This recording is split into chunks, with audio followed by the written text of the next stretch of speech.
25 বছর পর পাকিস্তানে কার্যক্রম বন্ধ করল মাইক্রোসফট। টেক জায়ান্ট মাইক্রোসফট 25 বছর পর পাকিস্তানে তাদের কার্যক্রম বন্ধ দিচ্ছে। কর্মী সংখ্যা কমানোর বৈশ্বিক কৌশলের অংশ হিসেবে সংস্থাটি পাকিস্তানে তাদের কার্যক্রম গুটিয়ে নেওয়ার সিদ্ধান্ত নিয়েছে। মাইক্রোসফট পাকিস্তানের সাবেক প্রতিষ্ঠাতা কান্ট্রি ম্যানেজার জাওয়াদ রেহমান সরকারের লিঙ্কডইনের পোস্টের বরাত দিয়ে পাকিস্তানের সংবাদ মাধ্যম ডন এক প্রতিবেদনে এ তথ্য জানিয়েছেন। মাইক্রোসফট পাকিস্তানের সাবেক প্রধান জাওয়াদ রহমান লিঙ্কডইনে সেই পোস্টে জানান প্রতিষ্ঠানটি পাকিস্তানে অফিসিয়ালি তাদের কার্যক্রম বন্ধ করছে। মাইক্রোসফটের মুখপাত্র বলেছেন, আমরা আমাদের গ্রাহকদের শক্তিশালী ও বিস্তৃত পার্টনার নেটওয়ার্ক এবং কাছাকাছি অবস্থিত মাইক্রোসফট অফিসের মাধ্যমে সেবা প্রদান করব। বিশ্বের অনেক দেশে আমরা এই মডেল সফলভাবে অনুসরণ করছি। এছাড়া মাইক্রোসফট সম্প্রতি বিশ্বব্যাপী ছাঁটাই কার্যক্রমের অংশ হিসেবে এই সিদ্ধান্ত নিয়েছে।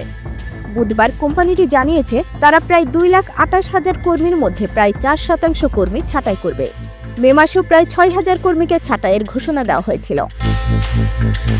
পাকিস্তানের আইটি ও টেলিকম মন্ত্রণালয় এক বিবৃতিতে জানায়, বিশ্বব্যাপী প্রযুক্তি প্রতিষ্ঠানগুলো অন-প্রিমাইস সফটওয়্যার থেকে ক্লাউড ভিত্তিক software as a service SaaS মডেলে রূপান্তরিত হচ্ছে।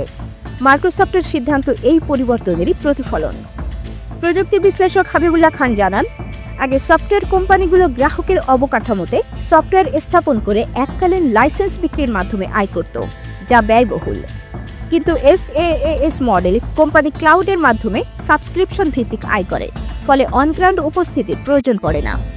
আইটি মন্ত্রণালয় বলেছে, মাইক্রোসফটের এই সিদ্ধান্তকে পাকিস্তান থেকে প্রস্থান হিসেবে দেখা উচিত নয়, বরং এটি একটি পার্টনার নির্ভর ক্লাউড ভিত্তিক পরিষেবা মডেলে রূপান্তর।